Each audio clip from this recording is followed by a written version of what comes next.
Children, we'll go to the next point. That is, why does a country need a constitution? So why does it need a constitution? Because it writes down all the ideas and rules which the people of the country have agreed upon. Yes, they all have agreed to the rules, and that is how it has been written in our constitution. You can see all the rules and principles which the people of the country agree, and then it is written in this book, which is called the constitution. Just like, for example, I gave you was a cricket match. You cannot play a match, any match properly and smoothly if you have not agreed upon the rules. If you have agreed upon the rules, then it leads to the smooth functioning of the game, and similarly, if the rules are written down properly, it leads to the smooth functioning of the country. Okay, so this is the first point. Children, another important need for the constitution is that it defines the nature of the political system of the country. Now, let us understand this by looking into the history of Nepal. Now, all of you know here, Nepal is a country that borders India on the north. Can you see it on the map? Yes. Now, quite recently, Nepal had a monarchy form of government. What is monarchy? Where the king or the queen rules the country and all his orders have to be followed. Okay? Now, so what happened? So the constitution which was written in 1990 was according to the monarchy form of government, in which all the king had the final authority and supreme authority. So whatever the rules were made up by him had to be followed by the entire country. Now, very soon people did not like this form of government and they revolted. They wanted a democratic form of government, and this struggle continued for several decades. Yes, they revolted, and finally they wanted to oust the monarchy and have a democratic form of government. So they revolted, and finally in 2006 the monarchy government fell, and it led to the formation of a democratic government.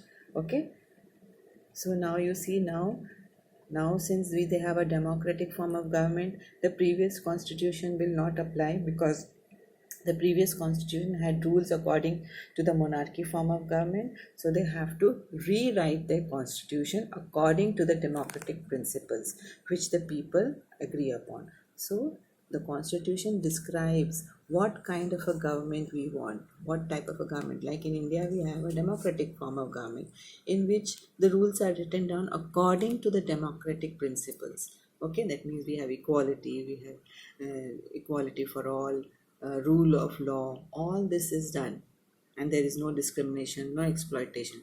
All this is written in the constitution. Depends on what type of a government we are following.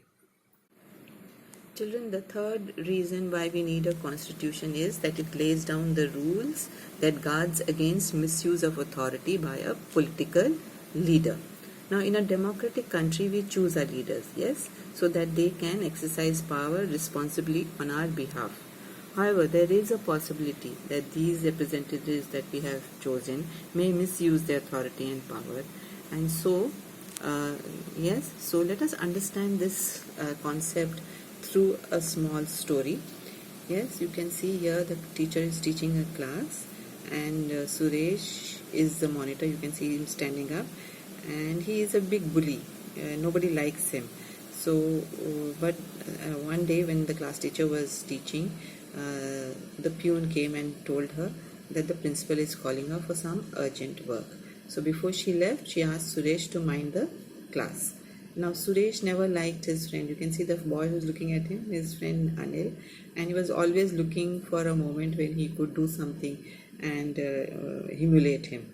So when ma'am came back after her work, yes, he went up and said, "Ma'am, Anil kept talking and disturbing the class. He would not listen to me." So what do you think the teacher did? Yes, Anil, she scolded him. "You have to stay back after school, and I will not, and write in your notebook 100 times that you will not disobey the class monitor." So you see, what has the class monitor done? Just because he is a class monitor, he has misused his power. So Similarly, in a democratic country, when we elect our leaders, they can misuse our powers. Yes, so the constitution lays down certain rules where these leaders cannot misuse their powers. And yes, so this is why we need a constitution, because everything has been written down and everything that we have agreed upon.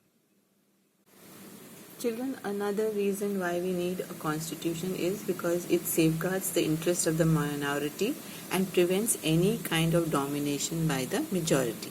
Now let us understand this point by looking at a classroom situation, which is a games period, and you can see there are boys and girls, and now the children are fighting that some want to play cricket and some want to play football. So how does the teacher decide? She says, okay, raise your hand, those who want cricket and those who want to play football. And since there were majority of boys in the class, the boys all raised their hands. So who got the preference of playing which game? The boys who were in majority. Now such things also happen, and minority was left out, isn't it? Minority always, now whenever such a thing arises, majority will always win. Now such things happen in a democratic society also, where if the majority is given an upper hand, then what will happen?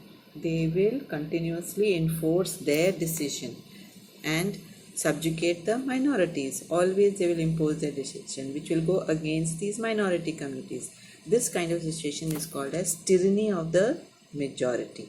So in our country, yes, or in our constitution, rights have been given to all, and rights have been protected for all, whether you are majority or minority. And in our country, we have several minority communities: Muslims, Christians, Sikhs, Parsis. So rules are written down which protects the interest of these minorities also.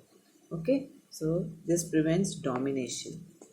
Now there are two types of domination that we will see here, which is called as inter-community domination and intra. Now what is inter? Between two communities like Hindus and Muslims. Hindus are in majority and Muslims are in minority. So most of the time what happens, like you saw in the games period, domination will take place because they are more in number. Yes, they will become more powerful. So rules are written down so that they don't become powerful, and equality is given to all. How will the teacher give the equality in the games period? She will allot certain time for football also and certain time for cricket, so both can enjoy. Now intra-community is within the same community, like within the same community of Hinduism. How does domination takes place there? It is through those caste system. We have a hierarchy of system: Brahmins, then Kshatriyas, then Vaishyas, and then Shudras. You have seen how the upper caste ill treats the lower caste, and for this reason the rules are written down in our constitution also. So untouchability has been abolished. Yes, so there are two types of domination in our society: intra-community domination and inter and intra. Okay. Children, the next reason why we need a constitution is because it saves us from ourselves. Let us understand this by the small story. Here you can see this girl, we'll call her Shabnam. She has an exam the next day, and you can see the parents are watching an interesting cricket match in the drawing room, and she can hear the noises and the sounds, and she also gets tempted to watch the match.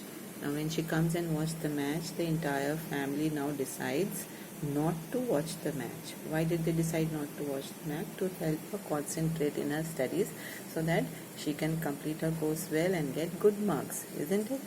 And then even Shabnam realized that it was good that she did not watch the match because she has a number of chapters to revise.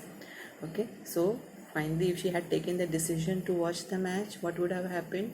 She would have failed in her exams, isn't it? So it has saved her from her own self, her own decision. It has saved her. Similarly, what happens? Our constitution also helps us to take decisions which are in larger interest of our society and country. Now, a constitution lays down certain fundamental principles according to which the country is governed. Okay, now sometimes what happens, we are sometimes not very happy with the kind of politics and corruptions that are going on in our public life.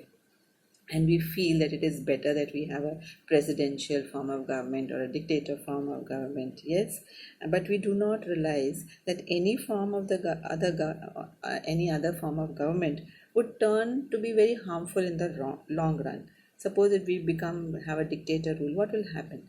We will lose all our freedom of speech and equality. So, and this will lead to confusion, conflicts in the country. So you see, that is why our members of the Constituent Assembly were very far-sighted, and they have made provision in the Constitution which does not allow modifications in the basic structure, like the fundamental rights and directive principle. Only amendments can be done to certain provisions in the Constitution according to the changing circumstances. So you see, the Constitution saves us from ourselves. Just because of the decisions of few doesn't hamper the entire larger population. Okay, so this is the reason why it says it saves us from ourselves.